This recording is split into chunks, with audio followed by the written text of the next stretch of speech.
안녕하십니까. 바로 보는 TV 옹부즈맨 성유미입니다. 지난주 연합뉴스TV에서는 여야 추경안 처리 무산에 따른 정치권 공방 소식과 한국은행의 기준금리 전격 인하로 인한 국내외 경제 전망들을 분석해서 보도해드렸는데요. 오늘 연합뉴스TV를 말한다 시간에서는 뉴스투나잇, 출발 640, 뉴스현장, 뉴스워치를 중심으로 김창숙 시청자 평가원이 모니터한 내용을 전해드리겠습니다.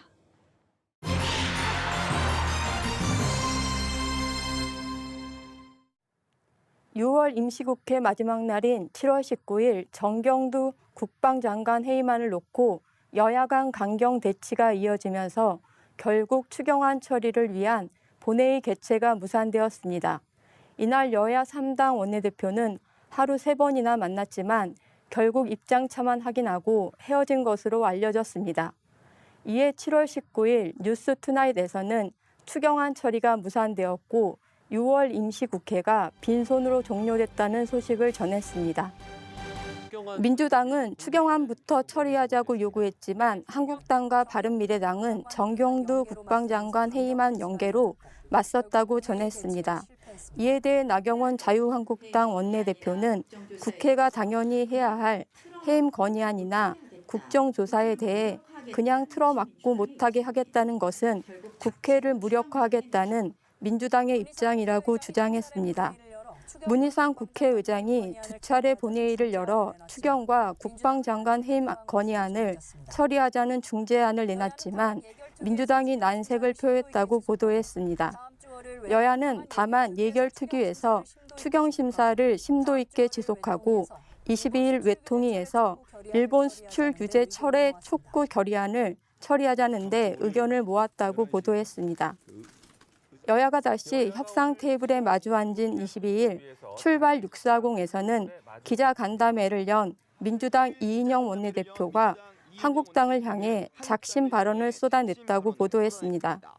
이인영 원내대표는 추경이 꼭 필요하고 절박한 이유였는데 자유한국당은 이걸 총선용이라고 호도하고 있다며 한국당이 강대강의 대치를 원한다면 우리가 선택할 수 있는 수단도 꽤 많이 있다는 점을 경고했다고 전했습니다.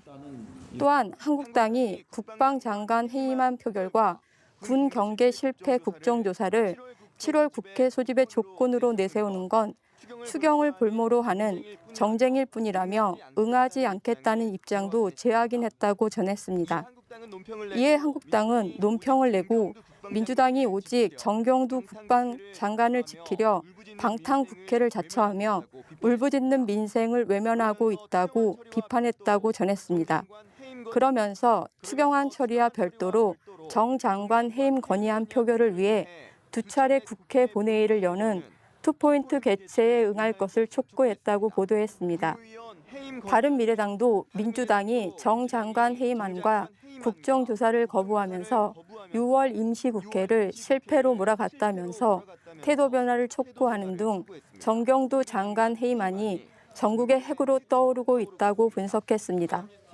같은 날 뉴스워치에서는 민주당 이인영 원내대표가 추경 처리와 관련해 본회의 의사 일정과 관련한 합의를 이루지 못했다면서 예결위는 해나가는 것으로 했다고 밝혔다고 전했습니다. 하지만 김재원 예결위원장은 기자 간담회를 열고 정부가 일본의 경제 보복 대응 추경에 세부 사항을 가져오지 않아 예결위를 더 이상 진행할 수 없다며 추경 심사를 할 수 없다고 말했다고 보도했습니다. 이에 따라 추경안은 국회에 제출되고도 처리되지 못하는 사상 초유의 사태가 발생할 수 있다는 우려가 점차 커지고 있는 상황이라고 설명했습니다. 연합뉴스TV는 이번 6월 국회 무산 뉴스를 전하면서 정치권의 갈등과 입장 차이를 전달하는 뉴스를 많이 보도했습니다. 이번 추경안에는 재해와 재난, 경기 침체와 민생 지원에 대한 선제적 대응, 최근 일본의 수출 규제 조치에 대한 예산 등이 포함되어 있는데 추경 처리가 늦어지면서 선제적인 민생과 경제 회복을 어렵게 하고 사회적 약자의 고통을 가중시키고 일본의 경제 보복에 대한 시기적절한 대응을 어렵게 하고 있습니다. 지금은 여야가 정치적 공방보다 민생과 경제 위기를 극복하기 위해 힘을 모아야 할 때입니다. 연합뉴스TV도 정치권의 공방에 초점을 맞추는 보도 행태를 넘어 늦어지는 추경 처리로 인해 벌어지고 있는 현실의 문제점을 모두가 직시할 수 있도록 하는 내용을 전달해 주면 좋을 것 같습니다.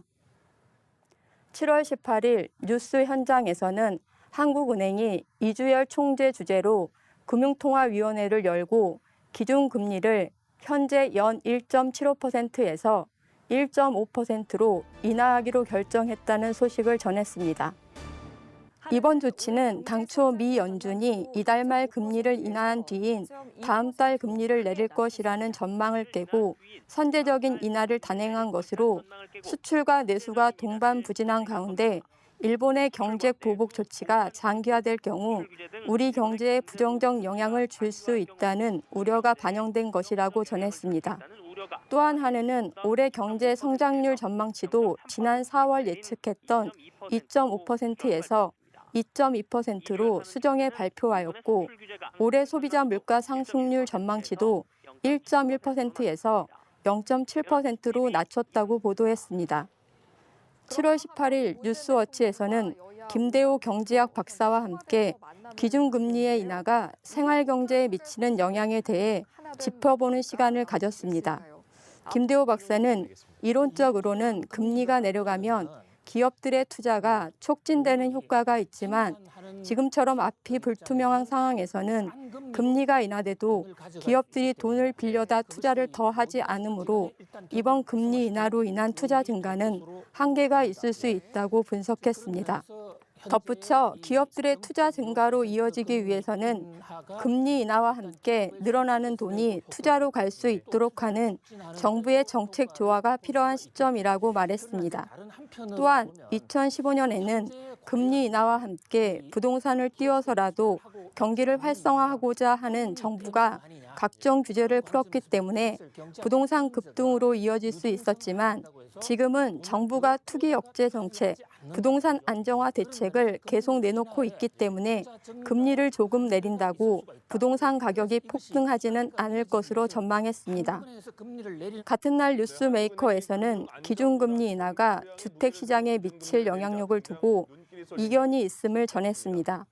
한쪽에서는 이자가 내리니 마땅한 투자처를 찾지 못한 시중 부동자금이 부동산으로 몰려 집값 안정이 더 힘들어질 것이라고 주장하며 오피스텔 상가 등 낮은 금리를 대신할 수익형 자산과 실수요자들이 많은 중소형 아파트의 수요가 커질 수 있다고 보고 있다고 전했습니다. 하지만 다른 한편에서는 시점이 문제였지 금리 인하는 예고된 것이나 마찬가지라 이미 시장의 기대감이 반영됐고 9억 원 초과 주택은 중도금 대출이 안 돼 별 영향이 없다는 반론을 제기하고 있다고 전했습니다. 7월 21일 뉴스 공구에서는 통상 기준금리를 내리면 돈이 증시로 몰리는데 금리 인하 당일 코스피는 하락했다고 전했습니다. 실물경제 지표들은 가라앉고 미중 무역 갈등 같은 대외 불확실성이 여전하니 상승 기대감이 부족한 것으로 분석했습니다. 여기에 하반기에 한 번 더 기준금리를 내릴 것이란 전망까지 겹쳐 돈은 주식보다 채권 쪽으로 흘러갈 것이라는 시장의 관측과 부동산 시장 역시 금리를 내려도 경기 침체와 규제 탓에 회의적 시각이 많아 국내 투자처를 찾지 못한 부동자금 일부가 해외 주식으로 옮겨갈 수 있다는 분석도 전했습니다. 한은이 3년 1개월 만에 금리를 인하했는데 연합뉴스TV는 한은이 금리를 인하할 수밖에 없었던 국내의 상황들과 전망들을 잘 분석해서 전해주었습니다. 다만 금리 인하의 영향력 분석이 너무 주식이나 부동산 같은 투자 전망에 치중되어 있어 일반 시청자들과 더 밀접한 관련이 있는 생활 경제에 미치는 영향력에 대한 분석이 적어 아쉬웠습니다. 또한 양날의 검 같은 이번 금리 인하가 국내외의 어려운 상황을 극복하기 위한 적절한 조치였는지에 대해서도 여러 의견들을 들어볼 수 있었으면 좋았을 것입니다. 7월 19일 뉴스워치에서는 지난해 말 고등학생 10명의 사상자를 낸 강릉 펜션 사고와 관련해 법원이 책임자들에게 실형을 선고했다고 보도했습니다. 춘천지방법원 강릉지원이 구속 기소된 보일러 시공업체 대표에게는 징역 2년을, 펜션 운영자에게는 금고 1년 6개월을 선고했다고 전했습니다. 또한 무자격 보일러 설치업자에게는 금고 2년을, 한국가스안전공사 검사원에게는 금고 1년 6개월을, 펜션 시공업자와 가스공급업체 대표, 펜션 공동운영자에게는 징역형과 금고형의 집행유예형을 선고했다고 보도했습니다. 재판부는 이들이 자신에게 주어진 주의 의무를 다했다면 사고는 발생하지 않았을 것이라며 양형 이유를 밝혔다고 전했습니다. 사고 책임자 9명 중 7명에게 각각 징역형과 금고형이 선고되면서 혐의가 모두 유죄로 인정됐지만 피해자 측은 처벌이 너무 가볍다며 즉각 반발했고 검찰은 다음 주 안에 실형을 선고받은 7명에 대한 항소 여부를 결정하기로 했다고 보도했습니다. 같은 날 뉴스 리뷰에서는 홍익대 누드 크로키 수업 중 남성 모델의 나체 사진을 찍어 유포한 혐의로 실형을 선고받은 여성이 피해 남성에게 손해배상을 하게 됐다는 소식을 전했습니다. 서울서부지법은 피해자 A씨가 가해 여성 B씨를 상대로 낸 1억 원의 손해배상 청구 소송에서 2,500만 원을 지급하라며 원고 일부 승소 판결을 했다고 전했습니다.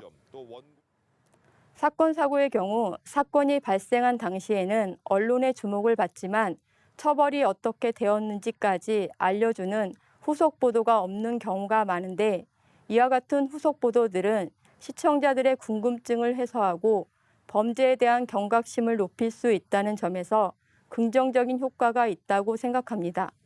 앞으로도 사회적으로 이슈가 됐던 사건들에 대한 후속 보도를 많이 해주시길 바라겠습니다.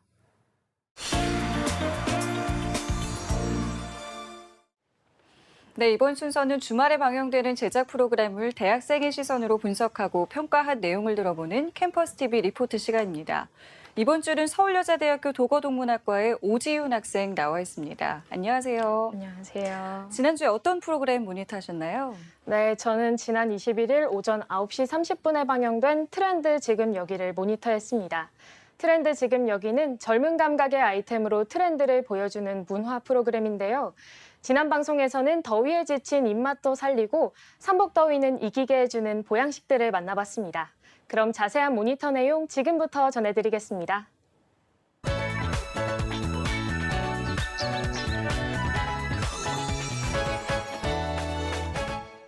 첫 번째로 다녀온 곳은 전라북도 정읍시였는데요. 이곳에서는 간판도 달지 않은 가게에 여름이면 손님이 가득한 모습을 볼 수 있다고 합니다. 바로 닭백숙을 먹기 위해서라는데요. 이 닭백숙의 비결은 무려 14가지의 약초라고 합니다. 닭백숙을 만들기 위해 주인장 황창민 씨는 필요한 약초를 직접 구한다는데요. 아, 그럼요. 제가 직접 25년 경력의 신만이인 주인장이 해발 700m 고지의 심적산에서 약초를 채취하는 모습을 볼 수 있었습니다. 대체 뭘 찾는 걸까요?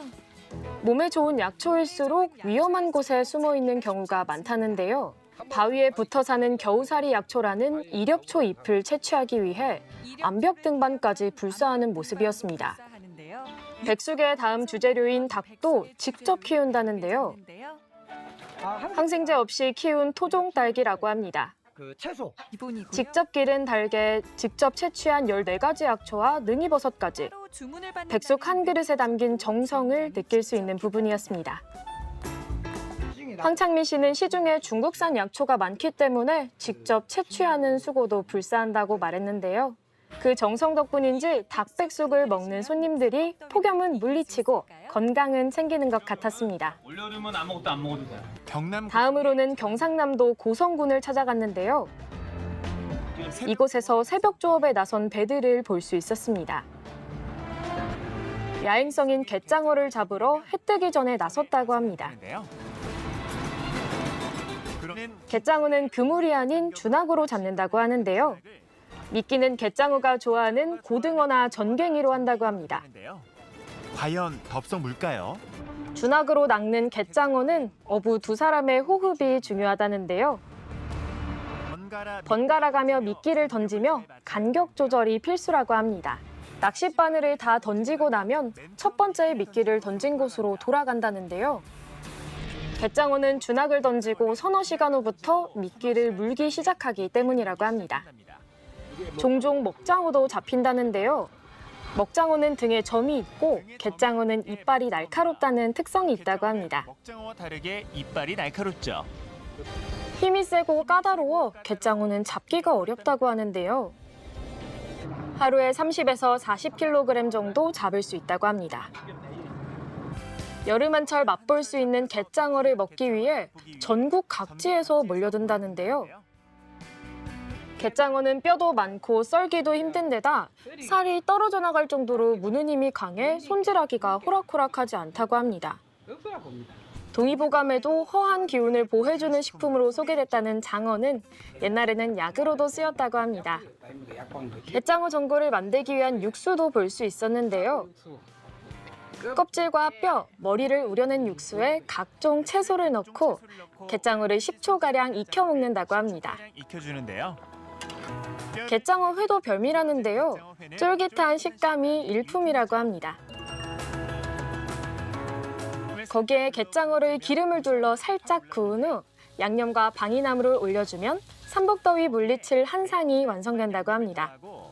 향긋한 방이나물로 마무리하면 갯장어를 맛본 손님들마다 그 영양가를 인정하는 모습이 인상적이었습니다. 마지막으로 중국의 황제들이 먹었다는 당나귀 고기를 경기도 이천시에서 만날 수 있었는데요. 중국의 황제들. 100여 마리의 식용 당나귀를 기르는 이 당나귀 농장에서는 먹이로 고급 사료와 건초를 같이 준다고 합니다. 말린 건초를 같이 준다네요. 이곳이 우리나라 1호 당나귀 사육장이라고 하는데요. 사육장입니다. 당나귀에게 소금을 주는 모습도 볼 수 있었는데 그 이유가 물을 잘 섭취하고 소금에 함유되어 있는 미네랄을 섭취하게 하기 위해서라고 합니다. 이거 해서 이제 같이 주면 얘네들이 이제 먹을 만큼 먹어요. 당나귀는 추위나 더위도 잘 이긴다는데요. 잘 이기는데요. 더 튼튼하게 자랄 수 있도록 황토를 특별식으로 준다고 합니다. 당나귀는 미네랄을 흙을 통해 섭취한다는 점이 신선했습니다. 당나귀는 3년쯤 되었을 때 육질이 가장 부드럽고 맛있다고 하는데요. 실제로 당나귀 요리는 전 세계 미식가들에게 인정받는 요리라고 합니다. 특히 중국에서는 없어서 못 먹는 고기일 정도라고 하는데요. 경기도 평택시에 있는 당나귀 요리 전문점에서는 부드러운 우둔이나 설도는 회로, 앞다리와 같은 쫄깃한 부분은 육회로 제공한다고 합니다. 당나귀 고기에는 불포화 지방이 포함되어 있고 쫄깃하고 담백한 식감이 일품이라는데요. 본초 강목에서도 당나귀 고기는 풍을 막아주는 식품이자 자양강장제로 소개했고 최근에는 다이어트 식품으로 두각을 나타내고 있다고 합니다. 식품으로도 각광받고 있죠. 당나귀 사골과 고기를 삶은 육수로 만든 전골은 당나귀 코스 요리의 백미라고 하는데요. 든든하고 기름지지 않은 맛에 여름 보양식으로는 최고라고 합니다. 여름 보양식으로 최고랍니다. 중국에서는 오래 살고 싶으면 당나귀 고기를 먹고 건강하게 살려면 당나귀 탕을 먹으라는 말이 있다고 하는데요. 중국에서는 맛과 영양가를 동시에 잡은 당나귀 고기와 참 어울리는 말이 아닐까 하는 생각이 들었습니다. 먹으라고 했다네요. 네, 모니터한 내용 잘 봤습니다. 여러 가지 보양식이 나왔는데 그중에서 어떤 게 가장 인상 깊었나요? 네, 저는 당나귀 고기가 가장 인상 깊었습니다. 사실 개인적으로 당나귀 고기는 좀 낯선 음식이었는데요. 이번 방송을 통해 건강에도 좋고 맛도 좋은 당나귀 고기가 많이 알려지지 않았을까 하는 생각이 들었습니다. 네, 알겠습니다. 지금까지 서울여자대학교 도고동문학과의 오지윤 학생과 함께했습니다. 오늘 고맙습니다. 감사합니다.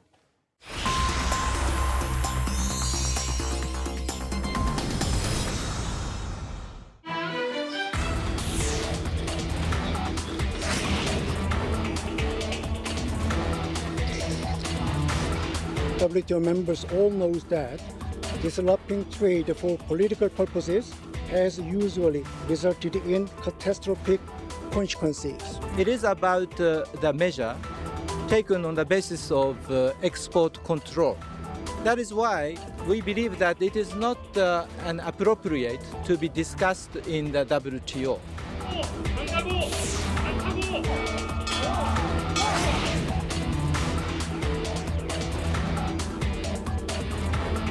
피해가 실제적으로 발생할 경우 그 정도로 자기들봐 약속도守らないという中に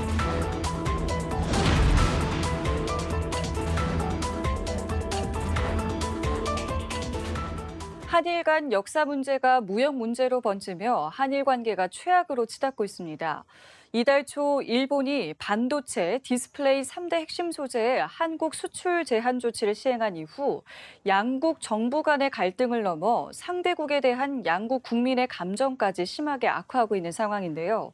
오늘 TV와 비평 시간에는 이렇게 최악의 상황으로 치닫고 있는 한일 관계에 대해서 우리 언론에서는 어떻게 보도하고 있는지 자세히 알아보겠습니다. 오늘 명지대학교 디지털 미디어학과의 최선규 교수 나오셨습니다. 안녕하세요. 안녕하세요. 자, 한국과 일본의 관계가 날로 심각해지고 있습니다. 현재까지의 상황을 좀 정리해 주시고 우리 언론의 보도 경향까지 좀 짚어볼까요? 네. 지난해 10월 30일 우리 대법원이 일본 기업의 강제징용 피해자에게 배상하라고 판결한 이후 일본 정부는 이 판결에 반발해 왔습니다. 일본 정부는 지난 5월에는 대법원 판결에 대해서 제3국에 의한 중재위원회 구성을 우리 정부에 요청했으나 한국 정부는 이에 대응하지 않았습니다. 일본 정부는 지난 7월 1일 반도체 소재 등 3개 품목에 대한 한국 수출 규제를 발표했고 한국은 일본의 수출 규제 조치 철회를 요구하며 세계 무역기구 WTO 일반 이사회에 의제로 회부하게 했습니다. 지난 18일에는 정의용 청와대 안보실장이 한일 군사정보보호협정을 상황에 따라 재검토해 볼 수 있다는 취지의 발언을 내놨습니다. 한일 군사정보보호협정은 북한의 핵미사일 위협에 대응하기 위해서 한일 간에 2급 이하의 군사 비밀을 미국을 거치지 않고 공유할 수 있도록 한 것으로서 지난 2016년 11월에 체결됐습니다. 양국은 한쪽 국가에서 별다른 이의 제기가 없으면 1년 단위로 협정을 갱신하는데 지난 2년간의 갱신이 이루어졌습니다. 만일 한쪽이 파기를 원하면 만기 90일 전에 상대국에 통보해야 하는데 올해 통보 일자는 8월 24일입니다. 중국 폭격기와 러시아 군용기가 독도 인근 한국 영공을 침범한 사태가 발생한 지난 23일 일본의 방위상은 협정의 파기를 생각하고 있지 않다고 밝혔습니다. 일본이 군사정보보호협정을 연장을 하고 싶어하는 가장 큰 이유 중에 하나는 휴먼 인텔리전트, 즉 인적 정보를 한국을 통해서 얻을 수 있기 때문이라고 JTBC는 보도했습니다. 일본은 대한국 수출 규제 조치를 단행한 데 이어 한국을 수출 심사 우대 대상인 화이트리스트 백색 국가 명단에서 제외하는 법령 개정을 추진하고 있는 등 추가 보복까지 시사한 상황입니다. 1965년 한일 수교 이후에 한일 관계는 지난 2012년 8월 이명박 당시 대통령의 독도 방문 이후부터 2015년 12월 한일 위안부 합의 이전까지 기간이 가장 심각했다는 지적이 있었지만 그때가 바닥이었다면 노골적인 일본 정부 차원의 경제 보복까지 나온 지금은 지하로 내려간 수준이라고 연합뉴스는 보도했습니다. 네, 상황이 이렇기 때문에 지금 국내에서는 일본에 여행을 가지도 말자, 일본 제품을 사지도 말자 이런 이야기까지 나오고 있는 상황인데요. 여기에 대해서 일본 언론의 반응은 어떤지 또 우리 언론의 반응은 어떤지도 짚어볼까요? 네, 일본의 경제보복 조치 이후에 국내에서는 일본 제품을 불매하고 일본 여행을 취소하자는 등의 움직임이 벌어졌습니다. 국내에서 일본 여행 보이콧 움직임이 일어난 이후 일본 정부 측은 큰 영향이 없다는 입장입니다. 일본의 관광청 장관은 지난 17일 기자회견에서 수출 규제 이후 한국 기업의 단체 여행 예약 취소가 있었지만 대다수를 차지하는 개별 여행에는 영향은 제한적이라며 현재 큰 영향은 없다고 말했습니다.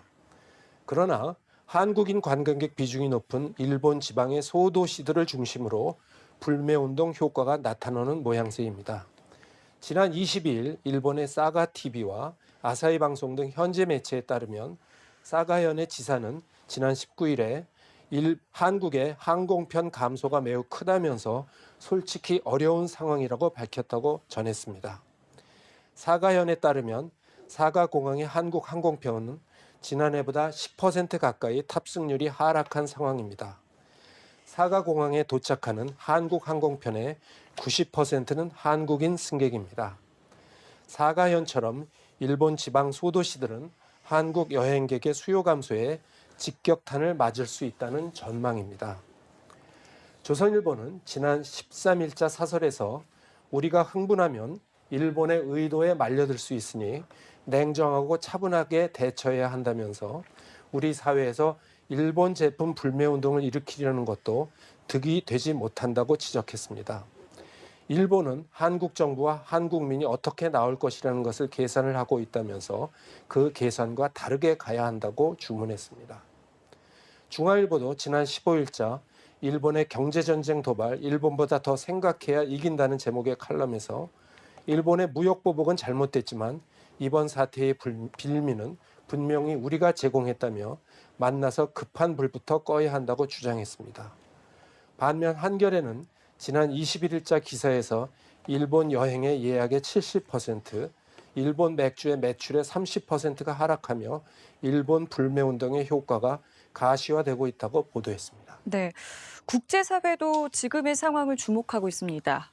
먼저 트럼프 미국 대통령의 경우 한일 양쪽에서 요청이 있으면 역할을 하겠다라는 뜻을 피력을 해왔는데요.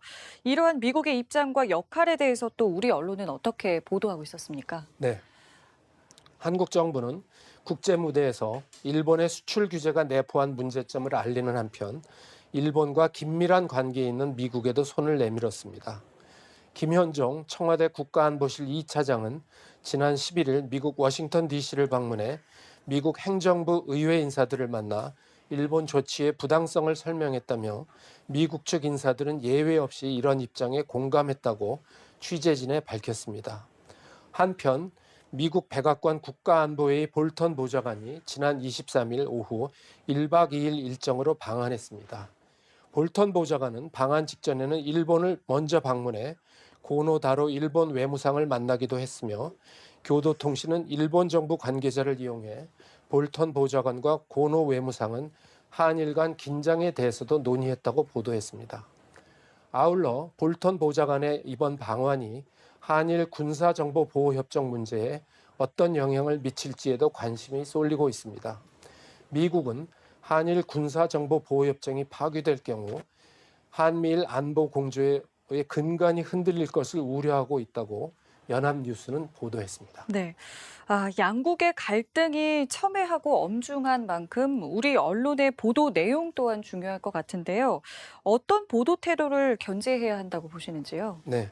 지금까지 한국과 일본의 무역 갈등에 대해서는 보수 언론은 한국 정부의 무대응을 비판하고 한국 정부와 진보 언론은 보수 언론을 친일파로 공격하는 모양새였습니다.